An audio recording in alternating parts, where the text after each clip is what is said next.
আর কিছুক্ষণ পর রাত ৩টার সময় নরওয়ে ইংল্যান্ড ম্যাচ এবং তার কিছু পর অর্থাৎ ওই ম্যাচটা শেষ হওয়ার কিছুক্ষণ পর সকাল ৭টায় আর্জেন্টিনা সুইজারল্যান্ড ম্যাচ। এবং দুটো ম্যাচ নিয়ে আসলে অনেক ধরনের সমীকরণ মেলানোর চেষ্টা করছেন সমর্থকরা এবং এই সমীকরণে আরেকটু শক্তিশালী করার জন্য যুক্ত হচ্ছেন ক্রীড়া সাংবাদিক ফয়সাল তেতুমির। ফয়সাল তেতুমির, আপনাকে আমন্ত্রণ জানাচ্ছি, অনেক ধন্যবাদ জানাচ্ছি সময়টা দেওয়ার জন্য। এবং আপনি যেহেতু আর্জেন্টিনা জার্সি পরেছেন, আর্জেন্টিনা দিয়ে আলাপটা শুরু করি। অনেকে আসলে বলার চেষ্টা করছেন আর্জেন্টিনা এখন পর্যন্ত যে গতিতে ছুটছে, ফাইনালটা আসলে তারাই খেলবে এবং কাপ জেতার সম্ভাবনা তাদেরই সবচেয়ে বেশি, অন্তত অপরা সুপার কম্পিউটারের ভবিষ্যৎ বর্ণনাটা এদিকে যাচ্ছে। কিন্তু সুইজারল্যান্ড এমন একটা পজিশনে ঠিক এই মুহূর্তে খেলছে যাদেরকে আসলে হারাবার কিছু নেই, পাবার অনেক কিছু আছে। এরকম এমন টিমের সাথে খেললে তো নিশ্চয়ই একটা মানে ব্যতিক্রম কিছু ঘটে যায়। আপনার সমীকরণ আসলে কি বলছে? ব্যতিক্রম ঘটার আসলে সুযোগ নাই এবং আমার সমীকরণ বলছে যে আর্জেন্টিনা আসলে গত দুটো ম্যাচে যা করেছে বা যে দেখিয়েছে, আমাদের সমর্থকদেরও যে নার্ভের পরীক্ষা নিয়ে ফেলেছে, তাতে আসলে আর্জেন্টিনা এই ম্যাচে ওই পথে আর হাঁটবে না।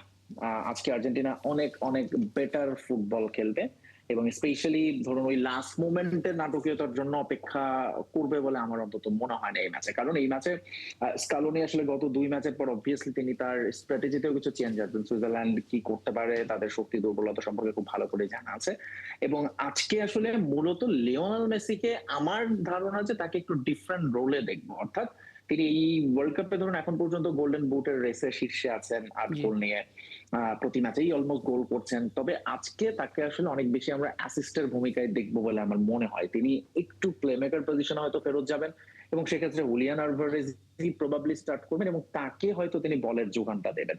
এবং আর্জেন্টিনা যে কাজটা করছে এখন পর্যন্ত সেটাই করতে থাকবে, অর্থাৎ তাদের ব্যাক ফোর কে আসলে অনেক বেশি ফাইনাল থার্ডে তারা ঢুকাবে সুইজারল্যান্ডের।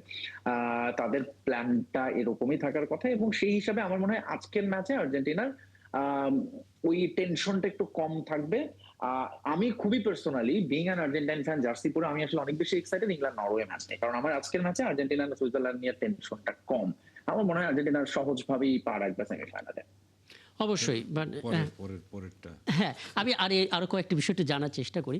ইদানিংকালে কিন্তু একটা কথা প্রায় শোনা যায়, মানে আর্জেন্টিনা খেললেই আগে জিজ্ঞেস করার চেষ্টা করা হয় রেফারি আসলে কোন দেশের, তিনি কি আর্জেন্টিনার কিনা।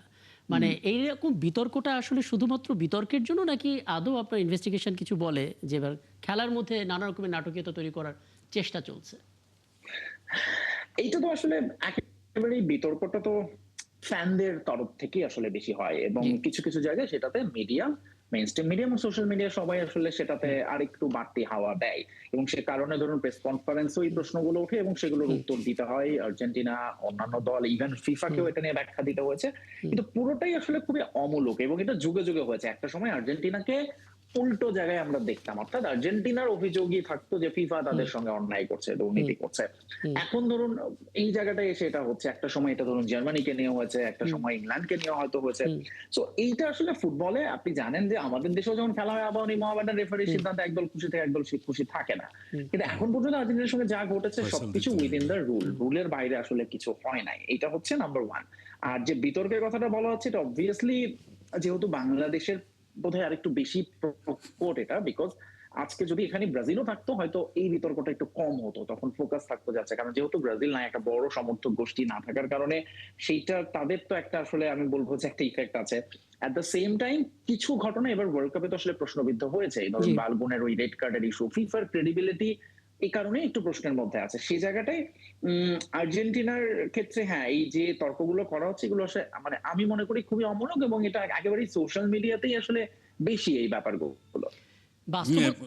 যে ফয়সাল তিতুমির একটু হ্যাঁ, সেটা প্রশ্নটা হচ্ছে এরকম, এই আর্জেন্টিনাকে নিয়ে এই ধরনের বিতর্ক ইতিপূর্বে বেশ কয়েকবার হয়েছে, এটা জানেন কিনা? একেবারে সবচেয়ে হিরো যে খেলোয়াড় সেই ম্যারাডোনা, তিনিও কিন্তু হাত দিয়ে গোল করেছেন, সেই গোলও কিন্তু হজম করতে হয়েছে ফিফাকে এবং সেই গোল হয়েছে। এবং সেদিনকে যে খেলাগুলো হলো এই মিশরের সঙ্গে যে খেলা, এই খেলার মধ্যেও বিতর্ক এসেছে এবং বারবার যে কথাগুলো আসছে এখন না হয় সোশ্যাল মিডিয়া যেহেতু চারিদিক থেকে আসছে, ওই সময় আসে নাই, তারপরও এই বিতর্ক ছিল। এই আর্জেন্টিনাকে নিয়েই কিন্তু বিতর্কগুলো আসে। তো খেলা কি শুধু ওই চার দেয়ালের মাঝখানেই হয় না বাইরে আরো কোনো খেলা হয়?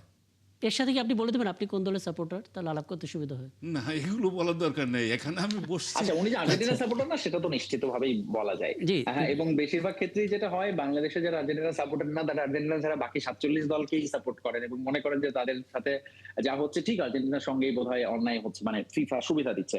আচ্ছা, আমি জি। একটু আপনার প্রশ্নের উত্তরে আসি। প্রথমত হ্যাঁ, এই ঘটনা আপনি ম্যারাডোনার যে হাত দিয়ে গোলের কথা বললেন সেটা তো আসলে বলা হয় হ্যান্ড অফ গড, এবং ওই ম্যাচে একই ম্যাচে কয়েক মিনিটের ব্যবধানে আর্জেন্টিনার গোল অফ দ্য সেঞ্চুরিও আছে, সেটা নিয়েও আলোচনা হয়। এখন ধরুন আমি অন্তত এরকম আরো 1000 এক্সাম্পল দিতে পারবো ভিএআর এর আগে, যেগুলো ধরেন অফসাইডে গোল হয়েছে, হাত দিয়ে গোলের ভিডিও আপনি এখনো পাবেন, ব্রাজিলের ম্যাচে হয়েছে। ল্যাম্পার্ডের ওই বিখ্যাত গোল আছে যেটা গোল হলো ইনসাইড কিন্তু সেটাকে বাতিল করা হলো, এবং এরপরে আসলে ভিআর বিতর্ক। ভিআর আসার পরে এখন প্রযুক্তির সাহায্যে আমরা অনেক কিছু নিখুঁত করার চেষ্টা করছি, এখন দেখতে পাচ্ছি। ফলে আসলে আপনি ভিআর এর আগে এবং পরে ফুটবলটাকে আপনি দুই ভাগে ভাগ করে ফেলতে পারেন। 2018 বিশ্বকাপের আগ পর্যন্ত এই ফুটবলে এই ঘটনাগুলো অহরহ ঘটতো, কারণ অনফিল্ড রেফারির উপর তখন সম্পূর্ণ রকম সিদ্ধান্তগুলো নেওয়া থাকতো। কিন্তু এখন প্রযুক্তি আছে, আলাদা একটা রেফারির প্যানেলই আছে যারা আসলে অনফিল্ড রেফারিকে সারাক্ষণ সাহায্য করতে থাকে। সে কারণে অনেক বিষয় এখন অনেক স্ক্রুটিনির মধ্যে আসে, আমাদের চোখে পড়ে খুব বেশি, যেটা নিয়ে আলোচনা এখন আরো বাড়ছে। কারণ ভিআর এর সিদ্ধান্ত, যেমন ইজিপ্টের কোচের পছন্দ হয়নি, তারা অভিযোগ করেছেন যে এটা হলো না, কিন্তু ভিআর এর এখন একটা রুল বুক আছে, নিয়ম আছে, এবং সেই রুল বুক মেনেই এখন ফুটবলটা হচ্ছে।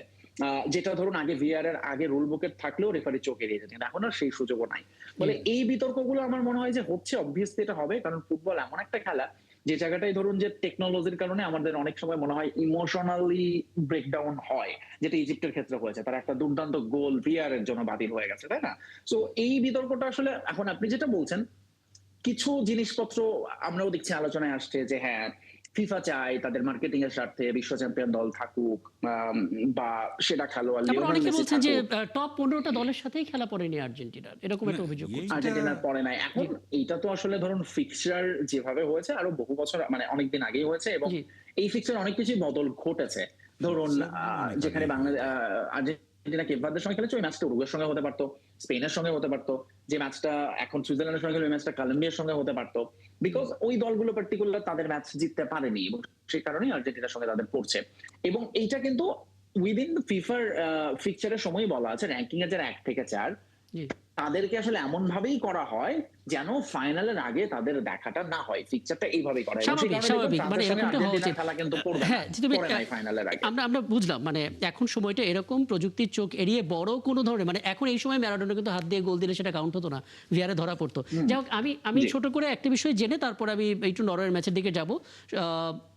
এমনি জিয়ান্নি ইনফান্তিনো, উনাকে কি আপনার বায়াস মনে হয়েছে কোনো দিক থেকে? কারণ ওনার মানে ব্যক্তিত্ব নিয়ে প্রশ্নটা উঠছে এই কারণে যে তিনি আর্জেন্টাইন টেলিভিশনকে সাক্ষাৎকারে বলেছেন কেপ ভার্দের বিপক্ষে খেলাটা দেখে আমি ভুল করেছি, কারণ ওই খেলাটা দেখার পর আমি অনেক ভুগেছি। তার মানে উনি হয়তো একজন ফুটবল লাভার হিসেবে ইমোশনটা ধরে রাখতে পারেননি, কিন্তু সামহাও তিনি ভুলে গিয়েছিলেন তিনি ফিফার প্রেসিডেন্ট।